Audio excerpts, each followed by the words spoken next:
Hello everyone, photography and সিনেমাটোগ্রাফিতে কোন সিচুয়েশনে আমরা ম্যানুয়াল ফোকাসের ব্যবহার করতে পারি অ্যান্ড ম্যানুয়াল ফোকাসের সঠিক ব্যবহার কি অ্যান্ড ম্যানুয়াল ফোকাসটাই বা কী।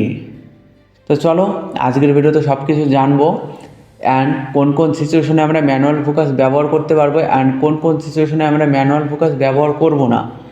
তো আমি সব কিছু আজকের ভিডিওতে তোমাদের বলবো অ্যান্ড লাইভ তোমাদের আমি দেখাবো। ভিডিওটা কিন্তু অনেক ইম্পর্টেন্ট একটা টপিকে, তো কেউ স্ক্রিপ্ট করো না, না হলে অনেক কিছু মিস করে যাবে। ম্যানুয়াল ফোকাস, তো ম্যানুয়াল কথাটার অর্থ কী? কোনো জিনিসকে হাত দিয়ে সেটাকে কন্ট্রোল করা, এটার মানেই হলো ম্যানুয়াল, যে আমরা হাত দিয়ে কন্ট্রোল করি কোনো অ্যাক্সেসরিজ ছাড়াই, তো এটাকে আমরা ম্যানুয়াল বলি। আমাদের ক্যামেরায় কিন্তু দুটো ম্যানুয়াল থাকে, একটা হলো ম্যানুয়াল ফোকাস, আরেকটা হলো ম্যানুয়াল মুড। তো ম্যানুয়াল মুডটা হলো যে আমরা নিজের ইচ্ছা মতন আইএসও শাটার স্পিড অ্যান্ড অ্যাপারচারটাকে আমরা কন্ট্রোল করতে পারি। আমাদের যে ফোকাস পয়েন্টগুলো সেগুলো কিন্তু আমরা ম্যানুয়ালি সুইচ করব অ্যান্ড ম্যানুয়ালি আমরা ফোকাস করব, তো এটাকেই বলে ম্যানুয়াল ফোকাস। তো কোন সিচুয়েশনে আমরা ম্যানুয়াল ফোকাস ব্যবহার করতে পারি? ম্যানুয়াল ফোকাস বেসিক্যালি আমাদের কোনো সাবজেক্ট যদি এক জায়গায় হোল্ড করে থাকে বা স্থির হয়ে থাকে, সেই জায়গায় কিন্তু আমরা ফোকাসটা কিন্তু আমাদের সাবজেক্টের উপর রাখবো। তো সাবজেক্টে অনেক সময় কি আমরা চোখে ফোকাস রাখি, অনেক সময় হাতে রাখি, অনেক সময় মানে যে কোনো জায়গায় আমরা ফোকাস রাখি। তো সেই জিনিসটা কিন্তু আমরা ম্যানুয়ালি সেই জায়গায় ফোকাসটা করতে পারবো। আরেকটা সিচুয়েশনে কিন্তু ম্যানুয়াল ফোকাসের ব্যবহার করা যায় যখন আমাদের কিন্তু অনেক সাবজেক্ট থাকে, অনেকগুলো ফেজ থাকে, তো তখন কিন্তু অতগুলো সাবজেক্টের ভিতরে আমাদের সাবজেক্টটাকে বের করতে হয়। তখন কিন্তু আমাদের অটো ফোকাস যে ক্যামেরায় থাকে সে কিন্তু যার ফেস হোক মানে ফেস আপ ডাউন করতে থাকে, এখানে ফেস প্রথম শিফট করে, ওখানে অটো ফোকাস শিফট করে, এখানে করে, তো আমাদের কিন্তু পারফেক্ট আমরা ফোকাসটা করতে পারি না আমাদের সাবজেক্টে।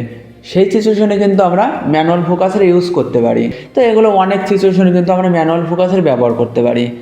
কিন্তু আমাদের যদি সাবজেক্ট মুভ করে বা রানিং করে বা যে কোনো জায়গায় মানে যাওয়া আসা করছে, সেই সিচুয়েশনে কিন্তু আমরা ম্যানুয়াল ফোকাস ব্যবহার করতে পারি না ডিএসএলআর বা মিররলেস ক্যামেরায়।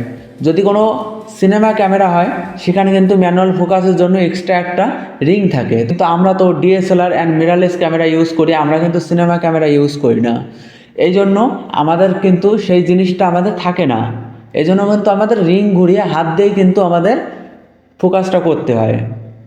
আশা করি তোমাদের বোঝাতে পারলাম যে আমরা কোন কোন সিচুয়েশনে ম্যানুয়াল ফোকাস ব্যবহার করতে পারি অ্যান্ড ম্যানুয়াল ফোকাসটা কী। তো চলো আমি লাইভ তোমাদের কিছু ফুটেজ নিয়ে আমি দেখাচ্ছি যে আমরা কোন কোন সিচুয়েশনে আমরা ম্যানুয়াল ফোকাসটা ব্যবহার করতে পারি। এটা হলো আমাদের, দেখো ক্যামেরা লেন্সে আছে ম্যানুয়াল অ্যান্ড অটো। তো এটা হলো তুমি ম্যানুয়ালি ফোকাস করতে পারবে অ্যান্ড অটো ফোকাসও করতে পারবে। তো সেই সেম জিনিসটা কিন্তু আমাদের ক্যামেরার ভিতরেও আছে, কিন্তু আমাদের লেন্সে কিন্তু অটো ফোকাস ম্যানুয়াল ফোকাসের একটা অপশন দিয়েছে, যেখানে আমরা লেন্স থেকে কিন্তু অটো ফোকাস ম্যানুয়াল ফোকাস করতে পারবো। তো এভরিওয়ান চলো, আমাদের সাবজেক্ট কিন্তু এক জায়গায় হোল্ড হয়ে আছে, দাঁড়িয়ে আছে, তো আমাদের সাবজেক্ট কিন্তু নড়াচড়া করছে না। এই সিচুয়েশনে কিন্তু আমরা এই যে দেখতে পাচ্ছ আমরা ম্যানুয়ালি কিন্তু সুইচ করতে পারবো অ্যান্ড ম্যানুয়াল ফোকাস করতে পারবো। তো কীভাবে আমি দেখাচ্ছি তোমাদের, এখানে দেখো এই যে রিংটা আছে, রিংটা দিয়ে কিন্তু আমি ম্যানুয়াল ফোকাসটা করে নিচ্ছি। ভালো করে আমি জুম করে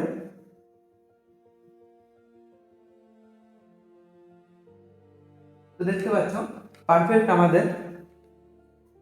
আমাদের দেখো চোখে কিন্তু আমাদের ফোকাসটা আছে।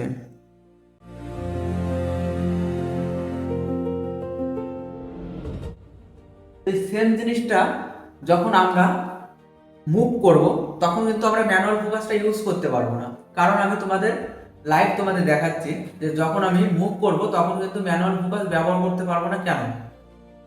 যখন আমরা মুভ করব তখন কিন্তু ম্যানুয়ালি আমরা ফোকাস সেট করতে পারি না।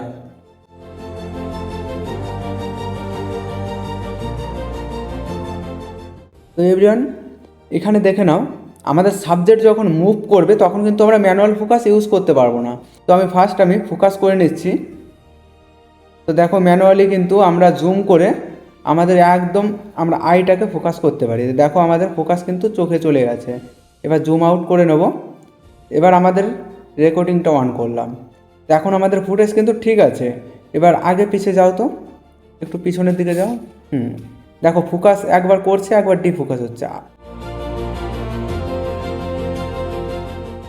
যখন আমাদের সাবজেক্ট মুভ করবে তখন কিন্তু আমরা অটোতে ফোকাসটা রাখবো। যখন আমাদের সাবজেক্ট মুভ করছে না তখন কিন্তু আমরা এক্সাক্ট তাদের চোখে ফোকাস করে আমরা কিন্তু পারফেক্টভাবে আমরা শটটা নিতে পারবো, অ্যান্ড আমাদের ডিফোকাস হবে না কিন্তু। এই জন্য কিন্তু ম্যানুয়াল ফোকাসটা ইউজ করি। আশা করি তোমাদের বোঝাতে পারলাম যে ম্যানুয়াল ফোকাস আমরা কোন কোন সিচুয়েশনে ব্যবহার করতে পারি। তো চলো, আজকের মতন ভিডিও এতটুকুই ছিল। ভালো লাগলে অবশ্যই একটা লাইক করে দিবে, আর চ্যানেলে যে যে নতুন আছো অবশ্যই সাবস্ক্রাইব করে দিও, কারণ এরকম photography, cinematography and editing related কিন্তু আমার চ্যানেলে আমি ভিডিও আপলোড করতে থাকি। তো চলো, আরেকটা নতুন ভিডিও দেখা হবে।